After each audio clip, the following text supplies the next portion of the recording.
AustCham. Welcome to another of our video interviews, and I would like to welcome Robert from DWP as our guest today, and we'll have a discussion with him about DWP and where they're going. And so I will firstly let you introduce yourself and a bit of background about DWP, and thank you for coming. Okay, thank you for inviting me. I'm Robert, and I lead DWP's studio here in Thailand.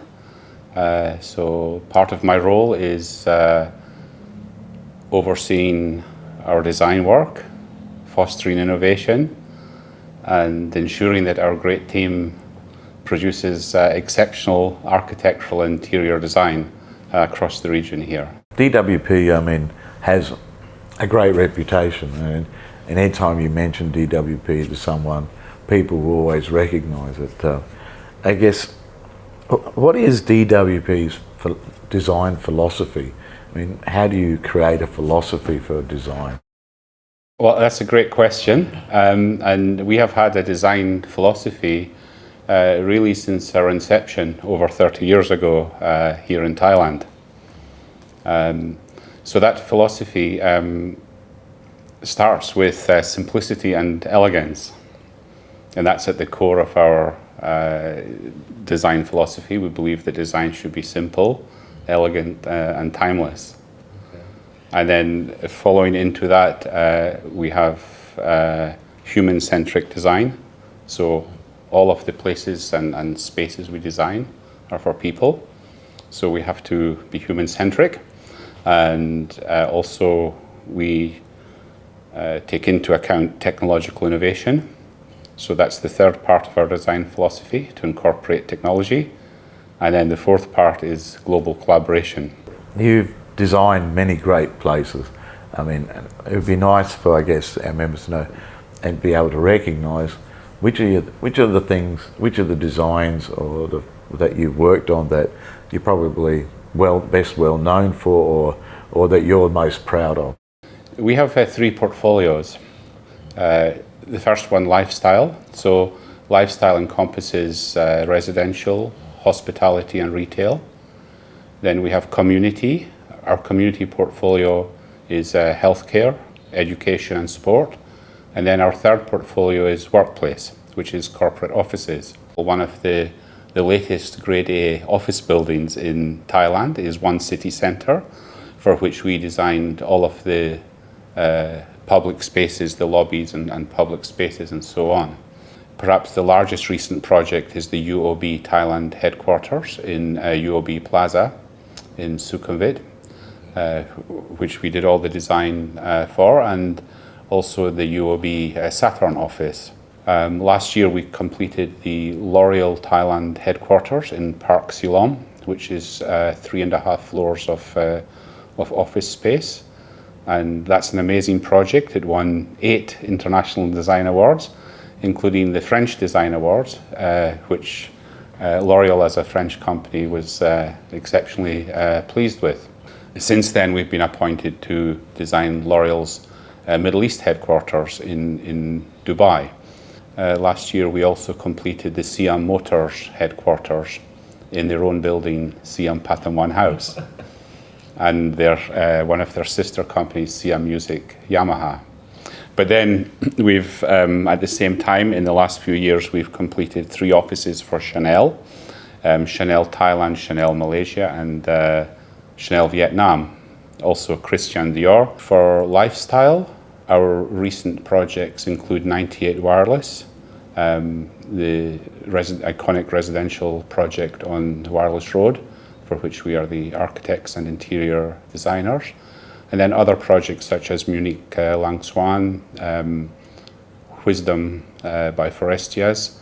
So these are tall buildings, but also our most recent residential project in Bangkok is the 528 Estate.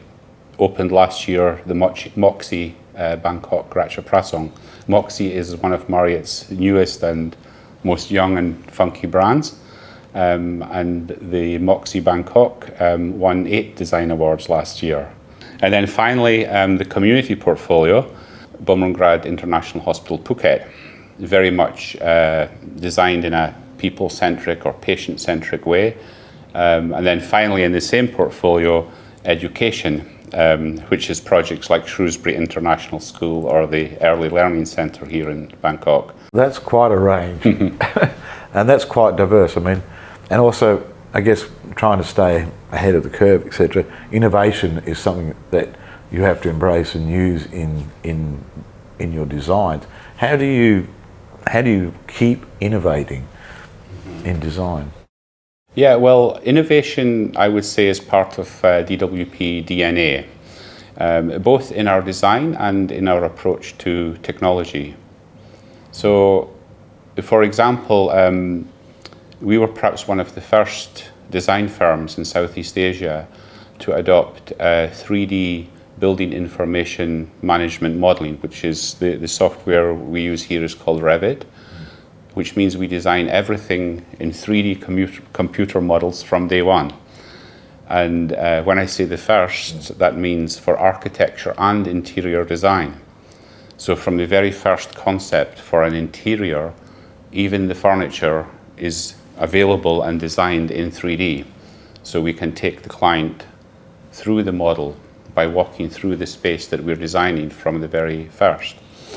And that makes it super accurate. So when we look at the 3D views, those are is the same 3D model that goes forward and from which the contractor builds the building or the interior. And we work with like-minded engineers and specialists. So the structural engineer, the MEP engineer, they all work on the same model in the cloud at the same time. I guess that gives you opportunity, or everyone the opportunity to perhaps find something that wasn't obvious, or gives you the opportunity to make change when you actually see it in 3D? Yes, so the 3D approach, it allows both the designers and the client and everyone to visualize the design as it's been developed. So it's a great tool. But this is something that we've been working on for many years. More recently, we've invested strongly in artificial intelligence, which is a real game changer. It's transforming our industry.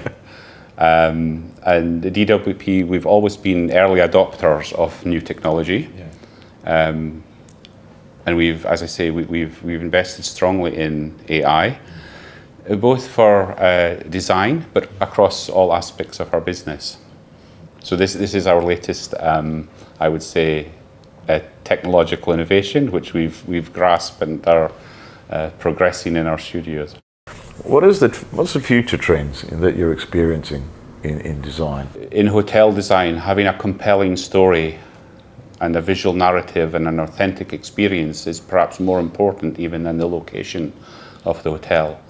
So design is becoming even more important in the hotel business, particularly with social media and guests wishing to demonstrate their experiences, on social media. Design becomes very important.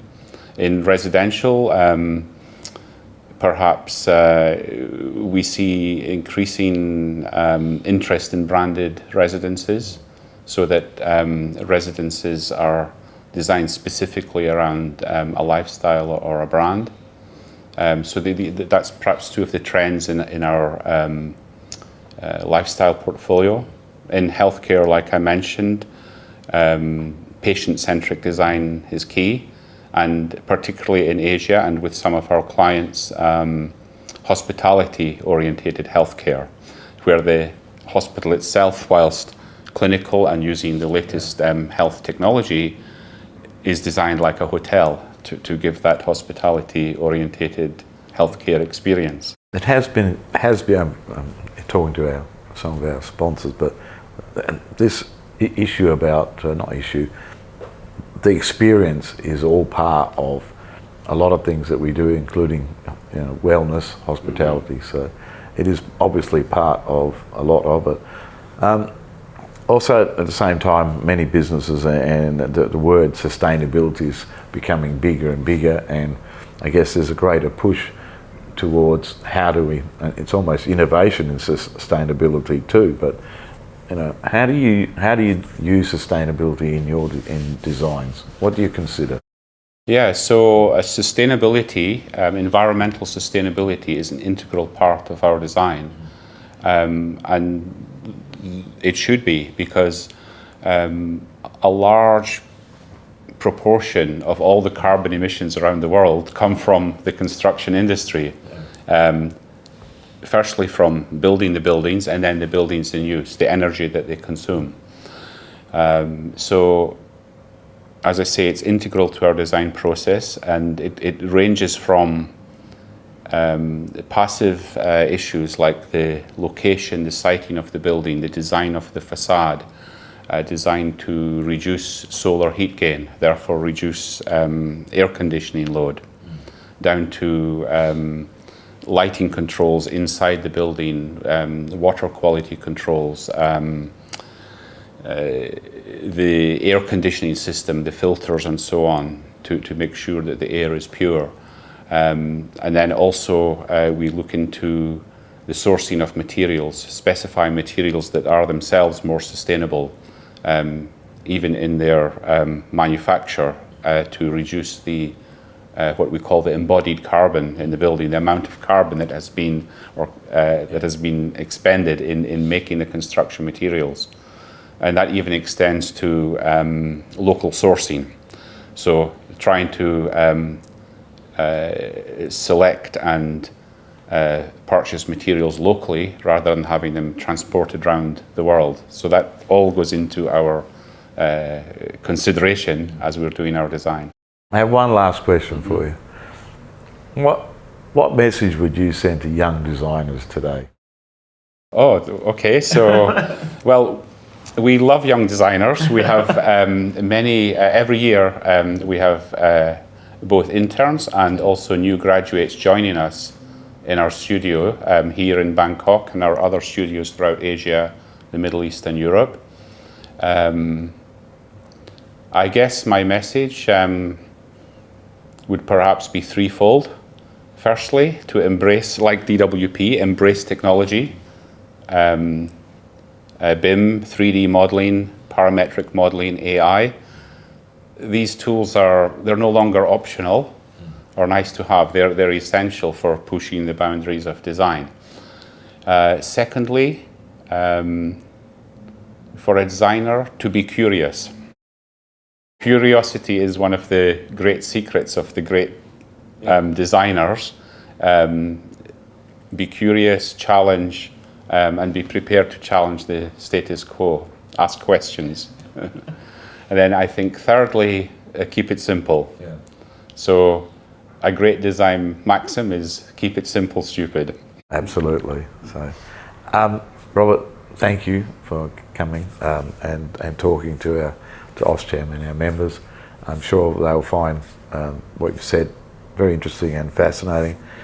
I greatly appreciate DWP has supported AustCham for many, many years, and I look forward to a long future going forward. So again, thank you, Robert, and AustCham, thank you for joining.